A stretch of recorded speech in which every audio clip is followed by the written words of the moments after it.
ஒருங்கிணைப்பாளர் சீமானவர்கள் வந்து பொதுக்கூட்டம் போட்டிருக்காப்புல. அதில் என்னென்ன பேசியிருக்காப்புலன்னு பார்த்தீங்க கவனிச்சிங்கண்ணே? நிறைய தீர்மானங்கள் போட்டிருக்காங்க. நாம் தமிழர் கட்சியினுடைய கோட்பாடுகளை தெரிந்து கொள்வதற்கு இன்னும் அரை நூற்றாண்டு காலம் தேவைப்படுங்கிறாப்புலையே. அப்புறம் அரை நூற்றாண்டு காலம் 50 வருடம் ஆயிடுச்சா? இல்லை, அதான் சொல்கிறேனே.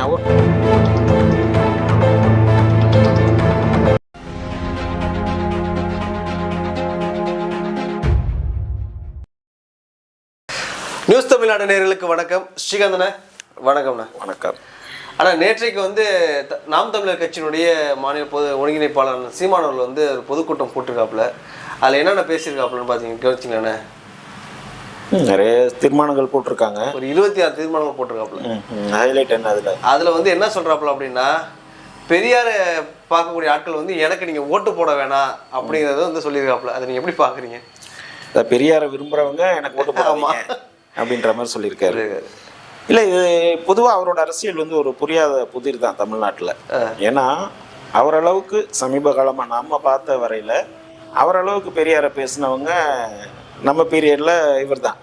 ஒரு 12-13 வருடங்கள் பார்த்தீங்கன்னா பெரியாரை வந்து ரொம்ப அவ்வளோ தூக்கி கொண்டாடினார். எல்லா திராவிட முன்னேற்ற கழக பொதுக்கூட்டங்களில், திராவிட கழக பொதுக்கூட்டங்களில் கருப்பு சட்டை போட்டு தான் அவர் முழுக்க எல்லாம் பேசினார். இன்னும் சொல்ல போனால் பெரியாருக்கு பேரன் நான் தான் சொன்னார். ஈவிகேஎஸ்ல இளங்கோவன் கூட வந்து பேரன்னு சொன்னால் கூட நான் தான் வந்து அவர் பெரியார் இருந்தால் என்ன தான் பேரனை சொல்லியிருப்பாரு அப்படிங்கிற அளவுக்குலாம் பேசினவர் தான் நான் சீமான். ஸோ அந்த ஒரு 13 வருட காலம் அவரை தூக்கி பிடித்து அந்த கொள்கைகளை படித்து தானே அவர் பேசினார். பெரியாரை பற்றி வரலாறுகள் தெரிந்து, அவரோட மக்கள் இயக்க சீர்திருத்தங்களை தெரிஞ்சு, அவரோட புத்தகங்களை படித்து தானே பேசினார். அந்த 13 வருடங்களில் இல்லாத ஒரு புதிய கருத்து 13 வருஷம் கழிச்சு இவருக்கு எங்கேருந்து கிடைச்சிச்சு? பெரியாரை திருப்பி இப்போது பிறந்து ஏதாவது பண்ணாரா? ஒன்றும் இல்லை. அப்போ இவரோட நிலைப்பாடில் வந்து நிறைய சிக்கல்கள் இருக்கிறது. நீங்கள் ஆரம்ப காலத்துலேருந்து பார்த்தீங்கன்னா அது நாம் தமிழர் இயக்கமாக இருக்கும்போது ஈழம் சம்பந்தமான நிலைப்பாடு, அது வந்து திருப்பி கட்சியாக மாறும்போது ஈழ போராட்ட முடிவுக்கு வந்து கட்சியாக அது மாதிரி வரும்போது பார்த்தீங்கன்னா இவரோட நிலைப்பாடு வந்து வேறையாக இருக்குது. அதாவது என்ன சொல்கிறதுன்னா அவரோட நிலைப்பாடு மாறிக்கிட்டே இருக்குது.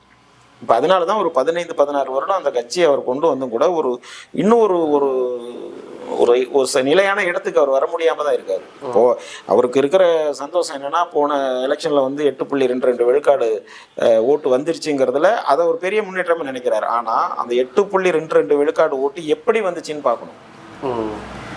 அன்னைக்கு ஒரு மூன்றாவது ஆப்ஷன் வந்து இல்லை. அதிமுக, திமுக. அப்போது வந்து 2 பார்ட்டிகள்லையும் வந்து ஒரு நீண்ட நாள் ஆட்சியில் இருந்த கட்சிங்கும் போது ஒரு எதிர்ப்பு நிலை வந்து உருவாகி இருந்துச்சு. அதிமுகவில் வந்து ஒரு ஆளுமையான தலைவர் இல்லை. அப்போது அந்த இடத்துல வந்து ஒரு மூன்றாவது ஆப்ஷனாக அவர் இருக்கும்போது அந்த ஓட்டுகள் அங்கிருந்தும் இங்கிருந்தும் கொஞ்சம் வந்ததில் அந்த 8.22 விழுக்காடு இவர் வந்ததை ஒழிய சீமானவர்களோட அரசியலையோ அல்லது அவரோட கொள்கைகளையோ பிடித்து அந்த ஓட்டு வந்ததா எனக்கு தெரியல. இதுதான் என்னோட பார்வையில். என்ன சொல்றாப்புல, நாம் தமிழர் கட்சியினுடைய கோட்பாடுகளை தெரிந்து கொள்வதற்கு இன்னும் அரை நூற்றாண்டு காலம் தேவைப்படுங்கிறாப்புலையே. அப்புறம் அரை நூற்றாண்டு காலம் 50 வருடம் ஆயிடுச்சா? இல்லை, அதான் சொல்கிறேனே. அவரோட அரசியல் வந்து நான் என்ன சொல்கிறேன், அவர் ஒரு சில விஷயங்களை வந்து பேசுகிறாரு ஒரு புதிய அரசியலில். அதை நம்ம ஏற்றுக்குறோம், அதை நம்ம உடனே சொல்லலை. இப்போ அவர் தமிழ் தேசியம்னு ஒன்று பேசுகிறாரு, அது ஓகே, அந்த கட்சிக்கோட கொள்கை. அதே மாதிரி வந்து இப்போ வழக்கமாக இருக்கிற அரசியல் தலைவர்கள்லேருந்து ஒரு புதிய வித்தியாசமான அரசியல். ஏன்னா இப்போது ஒரு சயின்டிஃபிக்கான விஷயம் கூட சொல்லலாம். நான் அப்படி கூட பார்ப்பேன். ஒரு உயிர் வாழ்கிறதுக்கு ஆக்சிஜன் எவ்வளோ முக்கியம், ஆக்சிஜன் வேணும்னா மரங்கள் எவ்வளோ முக்கியம், நீர்வளம் எவ்வளோ முக்கியம், வாட்டர் ஃபெசிலிட்டிஸ், அந்த விவசாயத்துக்கு அந்த கால்வாய்கள், அந்த மாதிரியான பிரச்சனைகளாக இருக்கட்டும், மழை, மண்வளம், அதெல்லாம் வந்து நம்ம உயிர் வாழ்கிறதுக்கு எப்படி தேவையானதுங்கிறத அந்த கருத்தை அவர் நிறைய பேசுகிறாரு. அதை நாமளும் ஏற்றுக்குறோம், அதில் தப்பு இல்லை. ஏன்னா அந்த அரசியல் யாரும் பேசுறதில்லை. பட் அதே நேரத்தில் நீங்கள் ஒரு விஷயத்த இப்போ நான் சிம்பிளாக சொல்லணும்னா, இப்போ இப்போ நம்ம வாழ்கிற இந்த சூழ்நிலையில் ஒரு கடினமான ஒரு நோய் வந்திருக்கு. அந்த நோயை அகற்றுறதுக்கு நம்ம இப்போ மருந்து கண்டுபிடிக்கணுமா?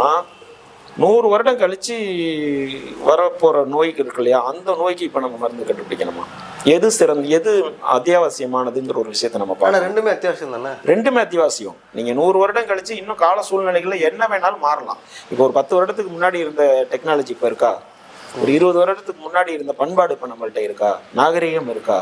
வாழ்வியல் முறை மாறிக்கிட்டே இருக்குல்ல, அப்டேட் ஆகிட்டே தானே இருக்கும். அன்னைக்கு ஒரு மாதிரி காஸ்டியூம் போட்டோம், இன்னைக்கு ஒரு மாதிரி காஸ்டியூம் போடுறோம். இப்போ மாறிக்கிட்டே இருக்குல்ல. அப்போ இந்த மாற்றங்கள் ஆட்டோமேட்டிக்காக நடக்கும். ஆனால் இன்றைக்கு இருக்கிற பிரச்சனைகள்னு ஒன்று இருக்குல்ல. இப்போ இந்த தமிழ்நாட்டை எடுத்துக்கிட்டிங்கன்னா போராட்டங்கள் நிறைந்த ஒரு களமாக தமிழ்நாடு இருக்குது. குறிப்பாக இந்த ஒரு 4-5 வருடத்தில் பார்த்தீங்கன்னா ஆசிரியர்கள் போராட்டம், செவிலியர்கள் போராட்டம், துப்புரவு தொழிலாளர்கள் போராட்டம், விவசாயிகள் போராட்டம்னு போராட்டங்கள் நிறைந்த ஒரு தமிழ்நாடு இருக்குது. பிரச்சனைகள் நிறைய கொட்டி கிடக்கும். அன்றாட வாழ்க்கையை நகர்த்துறதுக்கு சாமானிய மனிதர்களுக்கு அவ்வளோ பிரச்சனைகளை தாண்டி போக வேண்டிய சூழல் இருக்குது. அரசியல் ரொம்ப கெட்டு போய் மோசமான நிலைக்கு தள்ளப்பட்டிருக்கு. ஊழலும் லஞ்சமும் பெருத்து போய் கிடக்கு.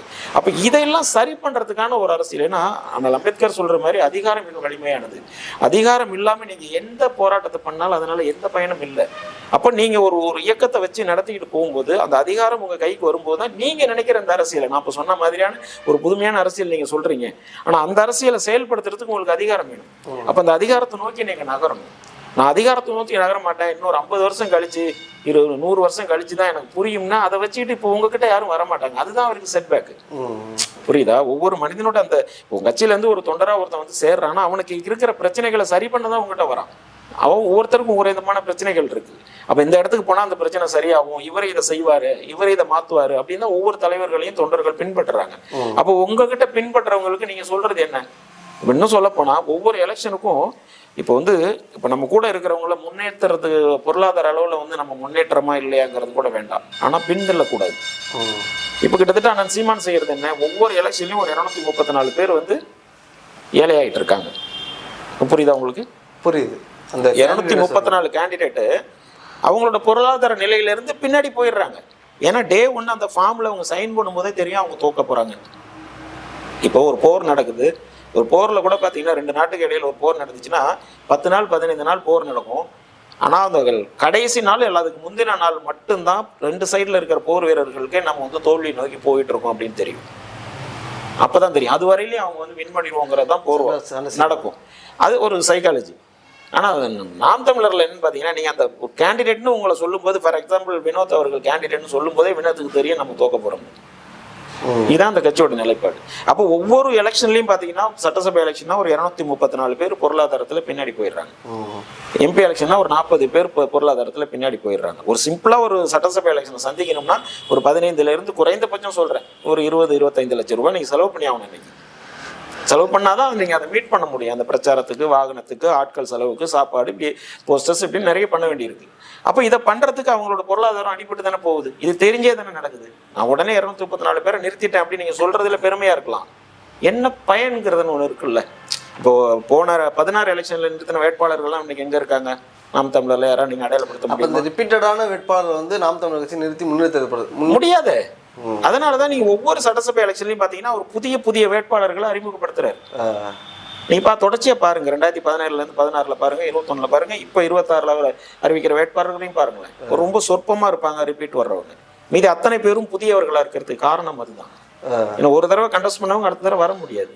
அப்ப இந்த அரசியல் போக்கு இருக்குல்ல, இந்த அரசியல் போக்கு அவருக்கு வேணுமான லாபமா இருக்கலாம். ஏன்னா அவர் பொருளாதாரத்துல வளர்ந்துதான் இருக்காரு.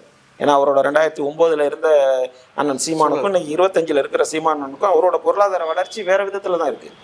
சாதாரண கார்ல வந்து ஒரு பெரிய கார்ல வர்றாரு, சின்ன ஒரு வீட்டில் இருந்தவர் இன்னைக்கு பெரிய ஒரு பங்களாவில் இருக்காரு. அவர் வளர்ந்துருக்காரு. பட் அவரை பின்பற்றி அந்த தொண்டர்கள், நிர்வாகிகள் எங்க வளர்ந்துருக்காங்க? இல்லை அவருக்கான சொல்யூஷன் என்ன கிடைச்சிருக்கு? ஒரு இது பஞ்சாயத்து போர்டு எலெக்ஷனாக இருக்கட்டும், லோக்கல் பாடி எலெக்ஷன்லேயே கூட இன்னமும் ஒரு வெற்றியை தொடாத ஒரு கட்சியாக அது பயணப்பட்டுக்கிட்டு தானே இருக்கு. போன எலெக்ஷனில் 8.22 விழுக்காடு வந்துருச்சுங்கிறதுனால 8, 16 ஆகும், 32 ஆகும், 64 ஆகும்னு அவர் வந்து ஒரு மேடை பேச்சுக்கு ஒரு உணர்ச்சிகரமாக பேசுறதுக்கு ஓகே தான். அதில் நம்ம எதுவும் சொல்ல முடியாது. அவர் சொல்கிற அந்த விஷயங்கள் இருக்குல்ல, அவர் இந்த எலெக்ஷனை நோக்கி அவர் நகர்த்துற விஷயங்கள் வந்து அவருக்கு எந்த விதத்திலும் பயன் தராது. சரி, இப்போ நம்ம பெரியாரை பற்றி கேட்கும்போது சொல்கிறேன். ஜனவரி 3 வந்து நடக்கக்கூடிய விஷயத்தில் வந்து பெரியாருங்கிற தற்போதைய அடையாளத்தை உடைக்காம நான் வெளியேற மாட்டேன் அப்படிங்கிற மாதிரி சொல்லியிருக்காப்லையே. இல்லை, அதை தான் நான் இப்போ சொன்ன மாதிரி தமிழ்நாட்டில் கொட்டி கிடக்கிற அன்றாடம் சந்திக்கிற அத்தனை பிரச்சனைகளையும் தாண்டி பெரியார் இன்னைக்கு ஒழிக்கிறது வந்து முக்கியமா? அது ஒரு கேள்வி இருக்குல்ல. சாமானிய ஒரு மனிதர்களுக்கும் அது தோணும் தானே. என் முன்னாடி இருக்கிற என் பிரச்சனையை விட எப்பயோ வாழ்ந்து போன ஒரு பெரியாரை வந்து இன்னைக்கு நீங்க ஒழிக்கிறதுல என்ன பயன் இருக்க போகுது? எனக்கு என்ன பயன் இருக்க போகுது? ஒரு பப்ளிக்கா எனக்கு என்ன பயன் இருக்க போகுது? ஒரு வாக்காளனா எனக்கு என்ன பயன் இருக்க போகுது? பெரியார் இன்னைக்கு வந்து நீங்க ஒழிச்சிட்டீங்கன்னா விவசாய பிரச்சனை தீர்ந்துருமா? வேலை வாய்ப்பு பிரச்சனை தீர்ந்துருமா? போராட்டங்கள் ஒழிஞ்சிருமா, பொருளாதாரம் மேலே வந்துருமா, என்ன வந்துடும்? அப்போது இதுக்கு பின்னாடி உங்களுக்கு வேற ஒரு அஜெண்டா இருக்குது. நீங்கள் இதை வச்சு பின்னாடி பார்த்தீங்கன்னா உங்களுக்கு தெரியும். கொஞ்ச நாட்களுக்கு முன்னாடி பார்த்தீங்கன்னா அங்கங்கே பெரியாரோட சிலைகள் உடைக்கப்பட்டது, பெரியார் சிலைக்கு சாயம் பூசப்பட்டது, இதெல்லாம் நடந்துச்சுல்ல. இப்போ அது இருக்கா? கிடையாது. ஏன் கிடையாது? அப்போ அந்த போராட்டம் வேற ஒரு வடிவத்தில் மாற்றப்பட்டிருக்குது. அந்த போராட்டத்தை யார் செஞ்சாங்களோ அவங்க அதை நேரடியாக செய்ய முடியாத இடத்துக்கு தள்ளப்பட்டு அதுக்கு வேற ஒரு வடிவத்தை கொடுத்து வேற ஒரு வடிவத்தில் இந்த போராட்டம் முன்னெடுக்கப்பட்டிருக்கு. அந்த வடிவம் தான் சீமான். இது தேவையே இல்லையே.